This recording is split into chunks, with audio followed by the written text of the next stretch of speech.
We just finished up week 2, so we're coming into week 3. Let's go ahead and jump on the scales and see how you guys did your second week.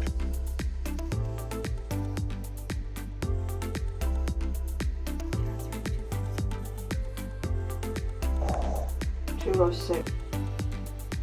Donna, 206.1.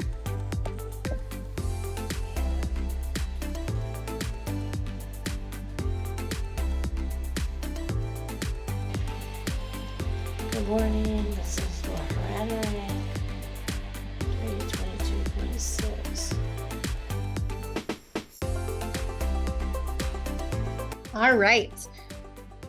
After 2 weeks inside the program, I have some standings.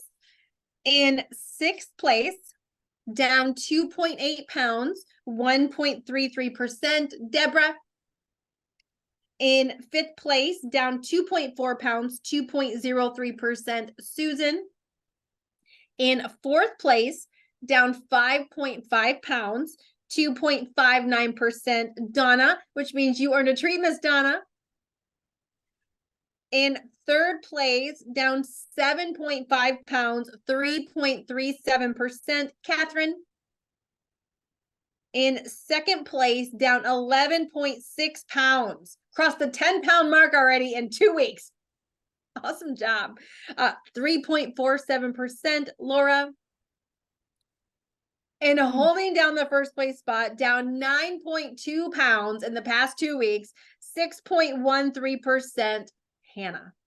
Awesome job. Tonight, we are going to be talking about something that is really huge when it comes to not only weight loss, but maintaining your weight when it comes to, and it goes hand in hand with what I was just talking about. We just talked about weight loss is emotional. It's not logical, because logically we know that we shouldn't get on a scale and allow it to piss us off. Like, we know that this little thing on the floor should not piss us off. Like, logically, we know that's a little cuckoo. Hey, I ain't judging. I got a lot of cuckoo. Like we know that cheese should not tempt us so much. It's freaking cheese, right? Like, we logically know this. Logically, we know this is future caca, right? But emotional, cheese, man, takes on a whole new persona emotionally. So most people that I've ever dealt with, that I've ever talked to, that I've ever worked with, that have struggled with their health at all, they deal with emotional eating. And what I will tell you is this is not something that just overweight people deal with. This is, as a society, most people operate on their emotions, not on logic. They operate on their emotions, not on facts. They operate on how they feel, not on reality. Because how your feelings, my feelings, are not reality. They're my feelings. Now, oftentimes they feel like reality because they're my reality. But I always know that my feelings are not the truth. They're not the gospel. They're not the reality. They're somewhere in the middle is the truth of the matter. So, but we've got to learn to get a handle on this thing called emotional eating if we want to not only lose weight, but we want to maintain it. And what I will tell you about emotional eating is, I would say all of us are emotional eaters. Okay. All of us are emotional eaters. Hold on. I feel like this is a little blurry. And most often, what people try to do to get rid of emotional eating, how many of you have ever had the thought before? How many of you have ever had the thought, like, you knew you ate emotionally? Like, you knew you struggled with this. You knew when you got emotional, you ate. How many? Okay. Me too. And most people try to manage the emotions. Like, and here's what I'm going to tell you when it comes to emotional eating. All of us react to different emotions different. So some of us eat when we're ticked, when we're mad. Some of us eat when we're happy, to celebrate. And a lot of us have been taught this from the time we were little. Some of us eat when we're stressed. Some of us eat when we're mad, sad, angry. Some of us eat when we're lonely. Think about all the different emotions. And then there's us lucky ones that we eat during all of them. I think that was me. Like when I thought about all the emotions I ate, it was like all of them. I ate when I was mad, when I was frustrated, I would clean and eat. I would clean and I would walk in there. And I mean, I didn't care. I was non-discriminatory. If there was not much, I would grab chocolate chips and eat those. There was a point in time, a spoonful of sugar. I'm standing over the sugar jar and eating a spoonful of freaking sugar. And I'm like, Carmen, this is so ghetto. You're like some crack addict standing over the sugar bowl. Anyway, but my point is when I was mad, I would eat. When I was happy, I was like, what are we celebrating with? Like, who's getting the ice cream? Who's getting the pizza? Del Taco, because you get tacos and French fries. Like, let's eat. Like, you know, when something was celebratory, when I was lonely, like when we went through a season where I was having babies, and my husband and I prior to that would travel together. Well, then he started traveling without me because, you know, I was like pregnant and breastfeeding and had a little tiny thing and I wasn't traveling. And so he'd be gone and I'd like literally I would eat because I was lonely. Eat because I was frustrated. I mean, you name all the emotions, I ate because of them. And a lot of times we've been taught from the time we were little to do this. In fact, how many of you had parents or coaches or family members say to you, oh my gosh, you got an A on your test. You won the Little League game. Let's go get ice cream. How many of you had someone say something like this? Or, oh, you made a happy play. You finished your food. You get dessert. Or, you're not getting dessert if you don't finish. If you don't finish everything on your plate, you're not getting dessert.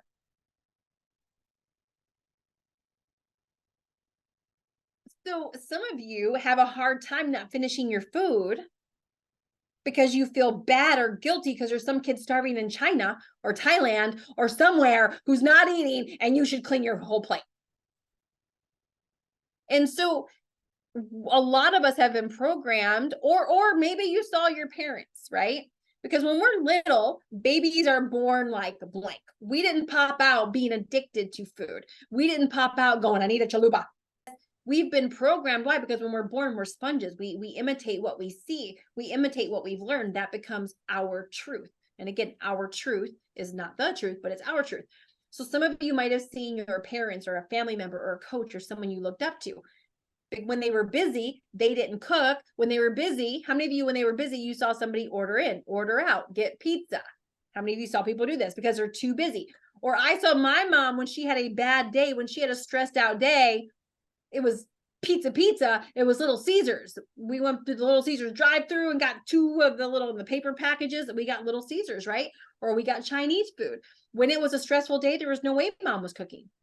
So when I grew up and the day was stressful, what did I do? Wasn't going to cook. It was like my excuse, my reasoning to order food. I was too busy.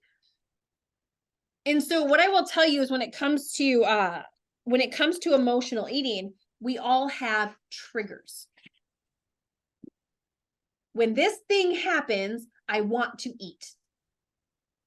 When this thing happens, when something happens, these triggers is when one thing happens and you have the reaction, it triggers you to want to eat. You want to go to the drive-thru. You want chocolate. You want sweets. You want whatever. You want chips and salsa. You want cheesecake. You want fourth meal. Whatever it is, when this trigger happens, I want to eat. And some of you have a few triggers. Some of us have a lot of triggers. When I first started, I had never looked at it this way. I had never analyzed emotional eating like this prior to this. And when I started analyzing it, I was like, wow. So I tried to think of all my triggers. I started making a list. Okay, I know when this happens, I want to eat. And then when this happens, I want to eat. For me, driving was a trigger. When I got in the car, I almost always wanted to. I did not pass by a fast food restaurant without it being aware that it was there. Even if I didn't stop at it, I was fully aware that I passed McDonald's and I passed here and I passed Taco Bell. And of course, I had my favorites and I was very aware of them. Going shopping was a trigger for me. Being in the mall and smelling the food court. Road trips were a trigger for me. Road trips basically equal junk food. Nighttime was a trigger for me. When nighttime rolled around, I could be one woman from 8 a.m. to 8 p.m. All of a sudden, 8 p.m. hits, and I had a habit. We were going to talk about habits in a couple of weeks, but I would eat until I was full, and for me, I would like to fall asleep full because I created a habit out of falling asleep full. So nighttime became a trigger for me. When nighttime came, even if I wasn't hungry, I'd go to the refrigerator, open it up, go to the cupboard, open it up, and I would look in. And of course, very rarely did I come out empty-handed. So there's all these different emotions, all these different triggers that we have that cause us to want to eat. And here's what I'm going to tell you. We are never going to get rid of the triggers. You're never going to get rid of the emotions. You're never going to live in a planet unless you make your own and you go live there by yourself, where you're never not going to get frustrated again. If you live another week to pretty much guarantee somebody, something, somewhere is going to frustrate you. True or false? True. You're probably going to want to celebrate something if you live long enough. There's going to be something that happens where you're like, whatever emotion triggers you, whatever the trigger is, it's going to happen again. And you can't change the trigger. The only thing you can do is change the way you react to the trigger when it happens. That is what you have to change. Don't try to change this. A trigger for me used to be social settings. When I would go to social places and other people were eating. And so I had to find, okay, instead of, because I could be triggered to do a couple different things. I could be triggered to eat all the things, which I had done, or I could be triggered to feel bad that I couldn't eat all the things. Everyone else was eating the things that I couldn't have. So hard.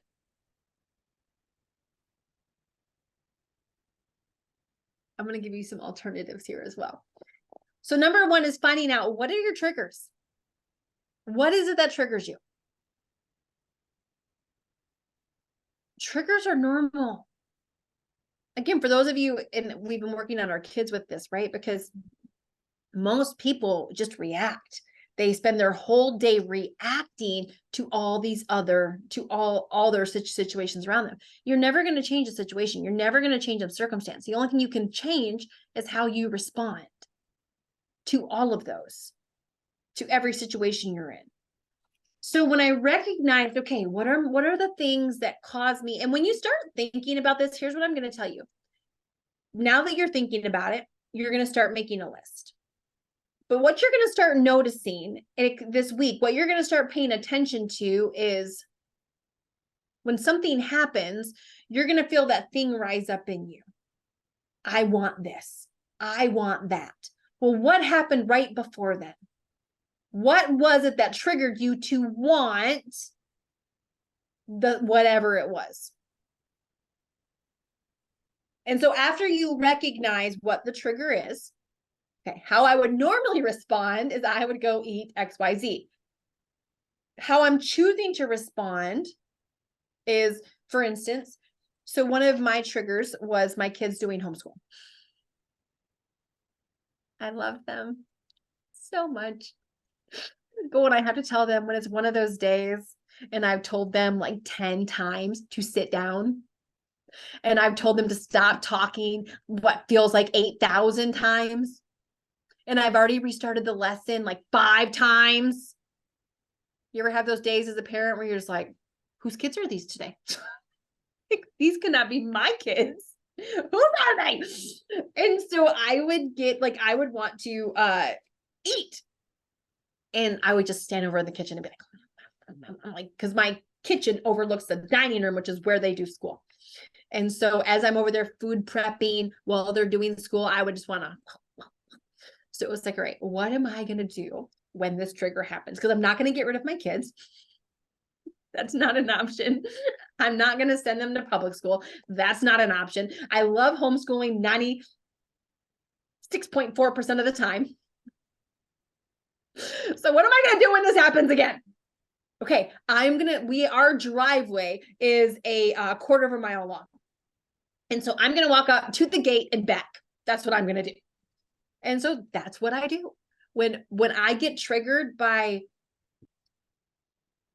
my kids not listening during homeschool, I walk up to the gate and back. And by the time I get back, guess what? I no longer want to eat. I'm no longer frustrated. At that point, I am able to have a conversation with the kids about, hey guys, listen, this behavior is making your school day last longer. How are you supposed to? I'm able to have a productive conversation with my kids. I'm not frustrated. I'm not irritated. I no longer want to eat. I grab a water as I'm walking up the freaking driveway. So I changed the way I responded and I reacted to the circumstance. Okay. If you work and you have a boss, or if you work and you are the boss and you have clients, if you work and you deal with people at all, how many of you know you're going to have days where there's frustrations, right? There's your boss frustration, your clients frustrate you, the people you're working with frustrate you. Frustrations are going to happen. How are you going to respond the next time this happens? Guys, listen to me. None of us are perfect. And if you see people on social media that are like, I got it all together, I've got the perfect marriage and the perfect business and the perfect kids, and I don't struggle with anything, they're lying. They're lying. It doesn't mean like we're not improving, but no one is to a place where everything is always perfect. And they never struggle with anything. Nobody. There was only one Jesus, and they hung him on a cross. None of us are him. Right? So none of us are perfect. And we've got to own, and we've got to look for the areas we've got to improve. Because if we try to, unfortunately, most of the world, we live in a world, especially today, where it is a social media driven highlight reel world, where we like to pretend people don't go to church to get help. They go to church to put their church hat on and pretend like they got it all together. That's most Christians. So it's not being in here. I mean, the fact that you're in here says what? I don't got it all together. So you're in here to try to find the areas, where do I need to work on? It's not here to prove all the areas that I'm great at. The areas you're already good at, great, fantastic, keep being good at it. But it's looking for the areas that I need to improve, the areas we need to increase, the areas we need to level up, the areas we need to work on. That's always what we're looking for. And so making a list of the things that trigger you. Here's how I normally respond. I eat. And again, we're talking about emotional eating, but this can be for anything, right? It could be, instead of raising my voice, here's how I'm going to respond. Instead of hiding, here's what I'm going to show up. Here's what I'm going to do. So recognizing what it is that triggers us, and then how will I choose to respond the next time that this happens? How will I choose to respond the next time that this happens? So what is the trigger? How do you normally react? And how will you choose to react the next time it happens? One of my, so my comfort food is corn tortillas slathered in butter with salt and queso. That is, if I'm sick, don't feel good, I'm mad, upset, that's my comfort food. That's my go-to. Where I'm going to need work is the mindless eating that I'm doing when I'm working. Because I work a lot of hours, especially late night working on client work, because I have my own business. And so when I am working on their accounting, I will mindlessly eat, but it has to be something crunchy. And I can eat a whole bowl of almonds and not even know how I ate them so quickly. Because I'm thinking, okay, almonds is better than eating potato chips. So, that is gonna be, I'm gonna have to give that one some thought. This weekend I had to go back to my mom's, and I normally road trips are junk food. And so I was trying to, trail mix, Doritos, it's crunchy stuff. Because, it helps me stay awake, that's what I tell myself. This Sunday, whenever I went, I was intentional, and I took my thermos with, my shaker thing with the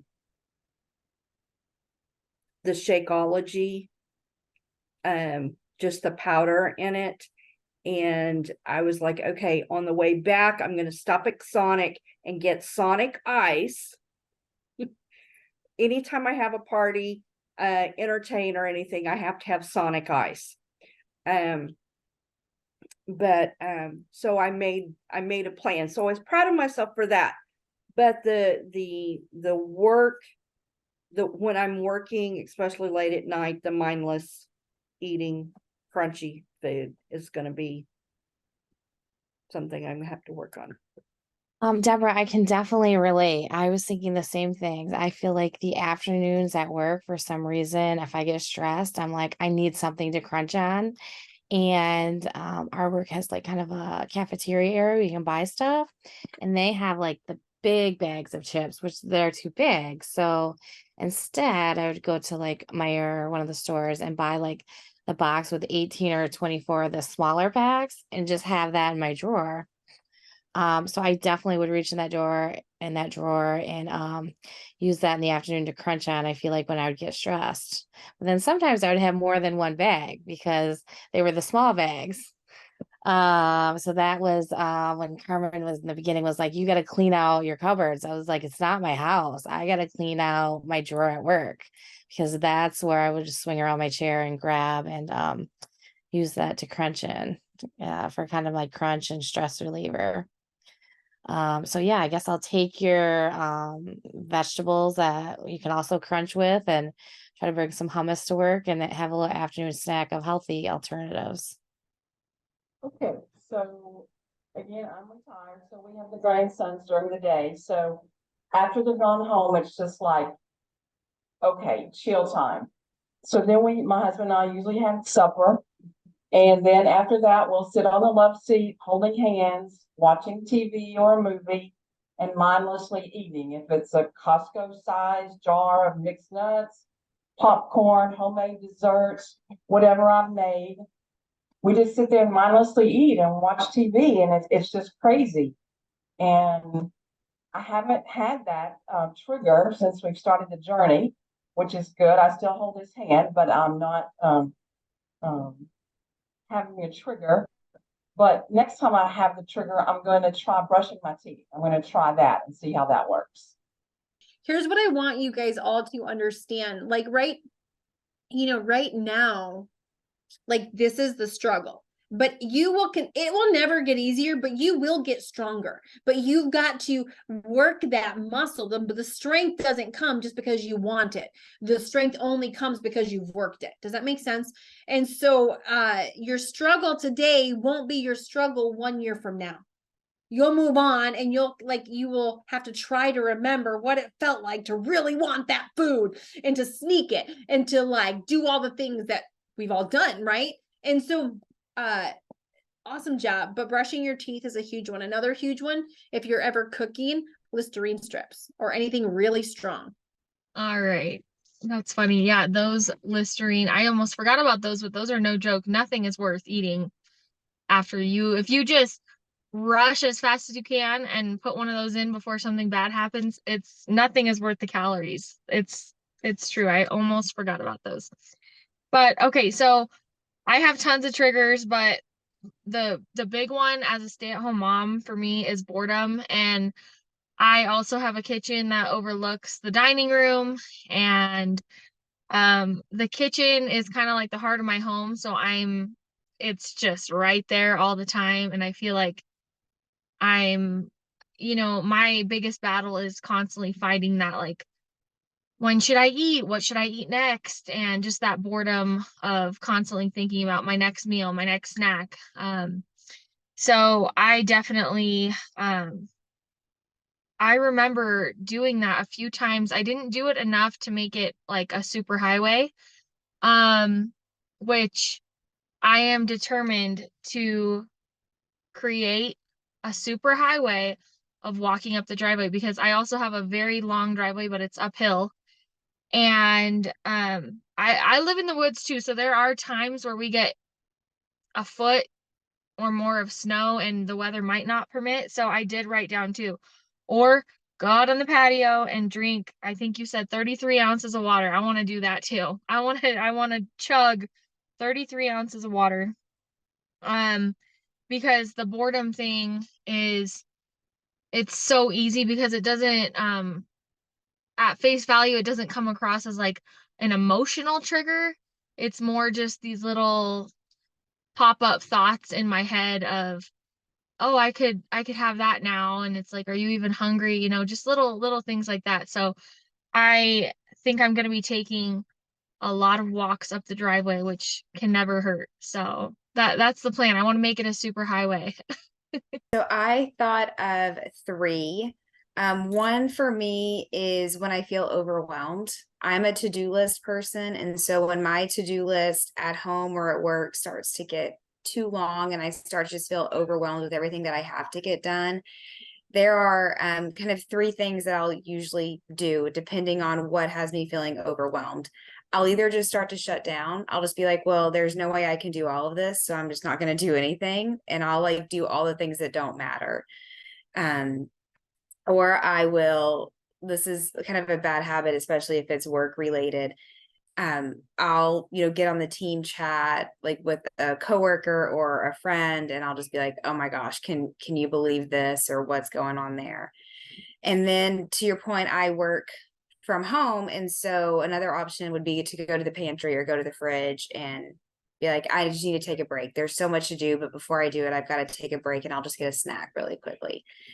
And so what I'm going to do instead in those situations is I'm going to look at pictures of my kids just to help remind me of, well, not necessarily to help remind me, but because they make me happy. They're really silly and they're really cute in my opinion.